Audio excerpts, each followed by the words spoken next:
BS Yediyurappa ಅವರಿಗೆ ಉಚ್ಚಾಟಿತ ಶಾಸಕ ST Somashekar ಪತ್ರ ಬರೆದಿದ್ದಾರೆ. ಮಾಜಿ ಸಿಎಂ ಯಡಿಯೂರಪ್ಪ ಅವರಿಗೆ ಪತ್ರವನ್ನ ಬರೆದಿರುವಂತದ್ದು ಸೋಮಶೇಖರ್ ಅವರು ಇನ್ನು ವಾಪಸ್ ಬಿಜೆಪಿಗೆ ಕರೆದುಕೊಳ್ಳಿ ಅಂತ ಪತ್ರವನ್ನ ಬರೆದಿರುವಂತದ್ದು ಆಗ್ರಹಿಸ್ತಾ ಇದ್ದಾರೆ. ಬಿಎಸ್ವೈಗೆ ಉಚ್ಚಾಟಿತ ಶಾಸಕ ಎಸ್ಟಿ ಸೋಮಶೇಖರ್ ಈ ರೀತಿಯಾಗಿ ಪತ್ರ ಬರೆದಿರುವಂತದ್ದು. ಮಾಜಿ ಸಿಎಂ ಯಡಿಯೂರಪ್ಪ ಅವರಿಗೆ ವಾಪಸ್ ನನ್ನನ್ನ ಬಿಜೆಪಿಗೆ ಕರೆದುಕೊಳ್ಳಿ ಅಂತ ಆಗ್ರಹಿಸಿ ಪತ್ರದಲ್ಲಿ ತಿಳಿಸಿದ್ದಾರೆ. ಸದ್ಯ ಉಚ್ಚಾಟಿತರಾಗಿರುವಂತಹ ಎಸ್ಟಿ ಸೋಮಶೇಖರ್ ಅವರು ಯಾವುದೇ ಅಪೇಕ್ಷೆ ಇಲ್ಲದೆ ಕಾಂಗ್ರೆಸ್ ಪಕ್ಷಕ್ಕೆ ರಾಜೀನಾಮೆಯನ್ನ ನಾನು ನೀಡಿದ್ದೀನಿ, ನಮ್ಮ ಸಹಕಾರದಿಂದ ನೀವು ಸಿಎಂ ಆಗಿದ್ದೀರಿ ಅಂತ ಹೇಳ್ತಿದ್ದಾರೆ. ಪಕ್ಷದಿಂದ ಉಚ್ಚಾಟನೆ ಮಾಡಿದ್ರೂ ಕೂಡ ವಾಪಸ್ ತೆಗೆದುಕೊಳ್ಳಿಲ್ಲ. ಇನ್ನು ತನ್ನ ಬಗ್ಗೆ ಇಷ್ಟು ಅಗೌರವವಾಗಿ ಮಾತನಾಡಿದ್ದು ಸರಿಯಲ್ಲ ಅಂತ ಆಕ್ರೋಶವನ್ನ ವ್ಯಕ್ತಪಡಿಸ್ತಾ ಇರುವಂತದ್ದು. ಯಡಿಯೂರಪ್ಪ ವಿರುದ್ಧ 13 ಪ್ರಶ್ನೆಗಳನ್ನ ಮಾಡಿದ್ದಾರೆ ಬಿಎಸ್ವೈಗೆ ಪತ್ರದ ಮೂಲಕ. ಮಾಜಿ ಸಿಎಂ ಯಡಿಯೂರಪ್ಪಗೆ ಪತ್ರದ ಮೂಲಕ ಈ ರೀತಿಯಾಗಿ 13 ಪ್ರಶ್ನೆಗಳನ್ನ ಮಾಡಿರುವಂತದ್ದು. ನನ್ನನ್ನ ಉಚ್ಚಾಟನೆ ಮಾಡಿದ್ರು, ಆದ್ರೂ ಕೂಡ ಯಾಕೆ ನನ್ನ ವಾಪಸ್ ಕರೆಸ್ಕೊಂಡಿಲ್ಲ, ನಮ್ಮಿಂದ ನೀವು ಅಂದ್ರೆ ನಾಯಕರಾಗಿದ್ದು ನಮ್ಮಿಂದ ನೀವು ಗೆದ್ದಿರುವಂತದ್ದು ಅಂತ ಬಿಎಸ್ವೈಗೆ ಉಚ್ಚಾಟಿತ ಆಗಿರುವಂತಹ ಎಸ್ಟಿ ಸೋಮಶೇಖರ್ ಅವರು ಪತ್ರವನ್ನ ಬರೆದಿರುವಂತದ್ದು. ನನ್ನನ್ನ ವಾಪಸ್ ಬಿಜೆಪಿಗೆ ಕರೆಸ್ಕೊಳ್ಳಿ ಅಂತ ಆಗ್ರಹಿಸ್ತಾ ಇದ್ದಾರೆ ಪತ್ರದ ಮೂಲಕ. ನನ್ನ ಬಗ್ಗೆ ಎಷ್ಟು ಅಗೌರವವಾಗಿ ನೀವು ಮಾತನಾಡಿರುವಂತದ್ದು ಸರಿ ಇಲ್ಲ, ನನ್ನನ್ನ ವಾಪಸ್ ಬಿಜೆಪಿಗೆ ಕರೆಸ್ಕೊಳ್ಳಿ ಅಂತ ಆಗ್ರಹಿಸ್ತಾ ಇದ್ದಾರೆ ಎಸ್ಟಿ ಸೋಮಶೇಖರ್. ಉಚ್ಚಾಟನೆ ಆದಾಗ ವಾಪಸ್ ತಗೊಳ್ಳೋ ಮನಸ್ಸೇ ಮಾಡಲಿಲ್ಲ, ಅಗೌರವವನ್ನ ತೋರಿಸುವಂತೆ ಮಾತನಾಡಿದ್ದೀರಿ. ಯಡಿಯೂರಪ್ಪ ವಿರುದ್ಧ 13 ಪ್ರಶ್ನೆಗಳನ್ನ ಮಾಡ್ತಾ ಇದ್ದಾರೆ ಬಿಜೆಪಿಯಲ್ಲಿ. ಹಾಗಾದ್ರೆ ಬೂಟ್ ನೆಕ್ಕೋರ್ಗೆ ಮಾತ್ರ ಅವಕಾಶನ ಅಂತ ಕೇಳ್ತಾ ಇದ್ದಾರೆ. ಯಾವುದೇ ವ್ಯಕ್ತಿ ಬಿಜೆಪಿಗೆ ಬರಬೇಕು ಅಂದ್ರೆ ಬೂಟ್ ನೆಕ್ಕಿ ಬರ್ಬೇಕಾ ಅಂತ ಕೇಳ್ತಾ ಇರುವಂತದ್ದು. ಇನ್ನು 2ನೇ ಪ್ರಶ್ನೆ, ಬೂಟ್ ನೆಕ್ಕೋ ಸಂಸ್ಕೃತಿ ಬಿಜೆಪಿ ಒಳಗಿದೆಯಾ ಅಂತ. ಇನ್ನು ಬಿಜೆಪಿಯಲ್ಲಿ ಹಾಗಾದ್ರೆ ಬೂಟ್ ನೆಕ್ಕುವವರಿಗೆ ಮಾತ್ರ ಅವಕಾಶನಾ? ನಾನು ಯಾರ ಬೂಟನ್ನು ಕೂಡ ನೆಕ್ಕಿಲ್ಲ ಅನ್ನೋ ಕಾರಣಕ್ಕೆ ನನ್ನನ್ನು ಅಮಾನತು ಮಾಡಿದ್ರಾ ಅಂತ ಕೇಳ್ತಾ ಇದ್ದಾರೆ ಎಸ್ಟಿ ಸೋಮಶೇಖರ್. ನಾನು ಒಂದ್ ವೇಳೆ ಬಿಜೆಪಿಗೆ ಮರಳಬೇಕು ಅಂದ್ರೆ ನಿಮ್ಮ ಬೂಟ್ ನೆಕ್ಬೇಕಾ ಅಂತ ತೀವ್ರವಾಗಿ ಈ ರೀತಿಯಾಗಿ ಪ್ರಶ್ನೆ ಮಾಡ್ತಾ ಇರುವಂತದ್ದು. ಈ ಬಗ್ಗೆ ಹೆಚ್ಚಿನ ಮಾಹಿತಿಯನ್ನ ನಮ್ಮ ಪ್ರತಿನಿಧಿ ಬಸವರಾಜ್ ನೀಡ್ತಾರೆ. ಬಸವರಾಜ್, ಈಗ ಒಂದು ಹೊಸ ವಾದ ವಿವಾದಕ್ಕೆ ಕಾರಣವಾಗ್ತಾ ಇದ್ದಾರೆ ಎಸ್ಟಿ ಸೋಮಶೇಖರ್.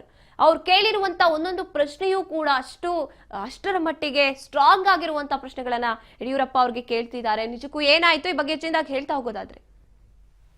ಗಾಯತ್ರಿ, ಶಾಸಕರಾಗಿರ್ತಕ್ಕಂತ ಎಸ್ಟಿ ಸೋಮಶೇಖರ್ ಅವ್ರನ್ನ ಬಿಜೆಪಿಯಿಂದ ಉಚ್ಚಾಟನೆ ಕೂಡ ಮಾಡಲಾಗಿದೆ. ಆ ಒಂದು ಕಾರಣದಿಂದ ಇದೀಗ ಎಸ್ಟಿ ಸೋಮಶೇಖರ್ ಅವರು ಮಾಜಿ ಸಿಎಂ ಬಿಎಸ್ ಯಡಿಯೂರಪ್ಪನವರಿಗೆ ಪತ್ರ ಬರೆಯುವ ಮುಖಾಂತರ ಒಂದಿಷ್ಟು ಆಕ್ರೋಶವನ್ನ ಮತ್ತೆ ಅವರ ಅಸಮಾಧಾನವನ್ನು ಕೂಡ ಹೊರ ಹಾಕಿರ್ತಕ್ಕಂಥದ್ದು. ಈಗಾಗಲೇ ನಾನು ಹಿಂದೆ ಕಾಂಗ್ರೆಸ್ ಪಕ್ಷದಲ್ಲಿದ್ದೆ, ತಾವು ಒಂದು ಕರೆದ್ರಿ ಅಂತ ಹೇಳಿ ನಾನು ಬಿಜೆಪಿ ಪಕ್ಷಕ್ಕೂ ಕೂಡ ಬಂದೆ, ನನ್ನ ಸಚಿವರಾಗಿಯೂ ಕೂಡ ನೀವು ಮಾಡಿದಿರಿ, ಅದಕ್ಕೆ ನನಗೆ ನಿಮ್ ಮೇಲೆ ಗೌರವವಿದೆ.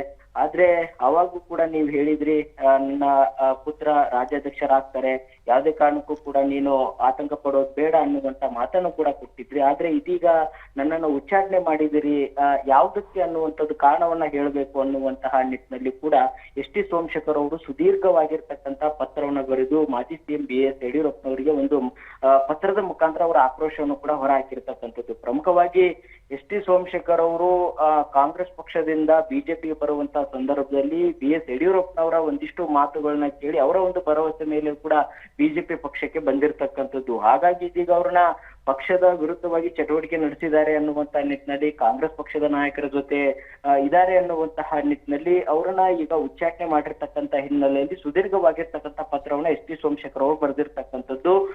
ಯಾರ ಒಂದು ಕುಮ್ಮಕ್ಕಿನಿಂದ ನನ್ನ ಉಚ್ಚಾಟನೆ ಮಾಡಲಾಗಿತ್ತು ಮತ್ತೆ ನನ್ನ ಬಿಜೆಪಿ ಪಕ್ಷಕ್ಕೆ ಮರಳಿ ಕರೆದುಕೊಳ್ಬೇಕು ಅನ್ನುವಂತಹ ನಿಟ್ಟಿನಲ್ಲಿ ಕೂಡ ಆ ಪತ್ರದಲ್ಲಿ ಉಲ್ಲೇಖ ಮಾಡಿರ್ತಕ್ಕಂಥದ್ದು. ಮತ್ತೆ ಕೆಲವು ಪ್ರಮುಖವಾಗಿರ್ತಕ್ಕಂಥ ವಿಚಾರಗಳನ್ನ, ಅಂದ್ರೆ ಅವರ ಒಂದು ವಿರುದ್ಧವಾಗಿ ಯಾರೆಲ್ಲ ಒಂದು ಷಡ್ಯಂತ್ರ ಮಾಡಿದ್ದಾರೆ ಅನ್ನುವಂಥದ್ದು, ಅವರ ಒಂದು ಕುಮ್ಮಕ್ಕಿನಿಂದ ನನ್ನನ್ನ ಒಂದು ಬಿಜೆಪಿ ಪಕ್ಷದಿಂದ ಉಚ್ಚಾಟನೆ ಮಾಡಿದ್ರ ಅನ್ನುವಂಥದ್ದು. ಮತ್ತೆ ಅಲ್ಲಿ ಪ್ರಮುಖವಾಗಿ ಗಾಯತ್ರಿ ನೈಸ್ ವಿಚಾರವನ್ನ ದೊಡ್ಡ ಮಟ್ಟಿಗೆ ಕೂಡ ತೆಗೆದುಕೊಂಡು ಬಂದಿದ್ದಾರೆ. ಅದ್ರ ಬಗ್ಗೆ ನಾನು ಪ್ರಶ್ನೆ ಎತ್ತಿದಂತಹ ಸಂದರ್ಭದಲ್ಲೇ ಈ ರೀತಿಯಾಗಿರತಕ್ಕಂಥ ಪಕ್ಷದಿಂದ ಉಚ್ಚಾಟನೆ ಮಾಡಿದ್ರ ಅನ್ನುವಂಥದ್ದನ್ನು ಕೂಡ ಪ್ರಮುಖವಾಗಿ ಅಲ್ಲಿ ಪತ್ರದಲ್ಲಿ ಉಲ್ಲೇಖ ಮಾಡಿರ್ತಕ್ಕಂಥದ್ದು. ಯಾಕಂತಂದ್ರೆ ಈ ನೈಸ್ ವಿಚಾರಕ್ಕೆ ಸಂಬಂಧಪಟ್ಟಂತೆ ಬಹುದೊಡ್ಡ ಚರ್ಚೆ ವಿಧಾನಸಭೆಯಲ್ಲೂ ಕೂಡ ಆಗ್ತಾ ಇರುತ್ತೆ. ಯಾಕಂತಂದ್ರೆ ಅಲ್ಲಿ ನೈಸ್ ವಿಚಾರವಾಗಿ ಸಾಕಷ್ಟು ಆ ನೈಸ್ ಕಂಪನಿಯ ಮಾಲೀಕರು ಒಂದ್ ಕಡೆ ಭೂಮಿಯ ರೈತರಿಗೆ ಒಂದು ಪರಿಹಾರವನ್ನು ಒದಗಿಸಿಕೊಟ್ಟಿಲ್ಲ ಅನ್ನುವಂಥದ್ದಾಗಿರ್ಬಹುದು. ಅವರು ನೈಸ್ ರಸ್ತೆ ಮಾಡುವಂತ ಸಂದರ್ಭದಲ್ಲಿ ಏನೆಲ್ಲ ಸರ್ಕಾರಕ್ಕೆ ಮಾತು ಕೊಟ್ಟಿದ್ರು ಅದನ್ನ ಯಾವ್ದು ಕೂಡ ಈಡೇರಿಸ್ತಾ ಇಲ್ಲ. ನೈಸ್ ಮಾಲೀಕರು ಯಾವುದೇ ರೀತಿ ಪ್ರತಿಕ್ರಿಯೆ ಕೂಡ ಸರ್ಕಾರಕ್ಕೂ ಕೂಡ ಬರ್ತಾ ಇಲ್ಲ ಅನ್ನುವಂತ ನಿಟ್ಟಿನಲ್ಲಿ ಹಲವು ರೀತಿಯ ವಿಧಾನಸಭೆಗಳಲ್ಲೂ ಕೂಡ ಪ್ರಸ್ತಾಪ ಎಸ್ ಟಿ ಸೋಮಶೇಖರ್ ಅವರು ಕೂಡ ಮಾಡಿದ್ದಾರೆ. ಹಾಗಾಗಿ ಈ ಎಲ್ಲಾ ವಿಚಾರಕ್ಕೆ ಸಂಬಂಧಪಟ್ಟಂತೆ ನನ್ನನ್ನ ಒಂದು ಪಕ್ಷದಿಂದ ಉಚ್ಚಾಟನೆ ಮಾಡಿದ್ರ ಅನ್ನುವಂತಹ ರೀತಿಯಲ್ಲಿ ಕೂಡ ಸುದೀರ್ಘವಾಗಿರ್ತಕ್ಕಂಥ ಪತ್ರ ಬರೆದು ಬಿ ಎಸ್ ಯಡಿಯೂರಪ್ಪನವರಿಗೆ ಒಂದು ಮನವಿ ಕೂಡ ಮತ್ತೆ ಅವರ ಅಸಮಾಧಾನ ಕೂಡ ಹೊರ ಹಾಕಿರ್ತಕ್ಕಂಥದ್ದು ಗಾಯತ್ರಿ. ಎಸ್, ಆಗಿದ್ರೆ ಇವಾಗ ಎಲೆಕ್ಷನ್ ಬೇರೆ ಹತ್ರ ಬರ್ತಾ ಇದೆ. ಈ ಟೈಮಲ್ಲಿ ಈ ವಿಚಾರವನ್ನ ಸಾಕಷ್ಟು ದೊಡ್ಡದ್ ಮಾಡೋಕ್ ಹೊಟ್ಟಿದ್ದಾರೆ STS ಅಂತ ಹೇಳ್ಬೋದು. ಇನ್ನು ಯಡಿಯೂರಪ್ಪ ಅವರ ರಿಯಾಕ್ಷನ್ ಯಾವ ರೀತಿ ಇರುತ್ತೆ, ಇದಕ್ಕೆ ಉಚ್ಚಾಟಿತರಾಗಿದ್ದಾರೆ, ಈಗ ವಾಪಸ್ ತಗೊಳ್ಬೇಕು ಅಂದ್ರೂ ಕೂಡ ಸಾಕಷ್ಟು ಯೋಚನೆ ಮಾಡ್ಬೇಕಾಗತ್ತೆ. ಇವ್ರು ಕೊಟ್ಟಿರುವಂತಹ ಕಾರಣಗಳು ಒಂದೊಂದನ್ನು ಕೂಡ ಅಲ್ವಾ?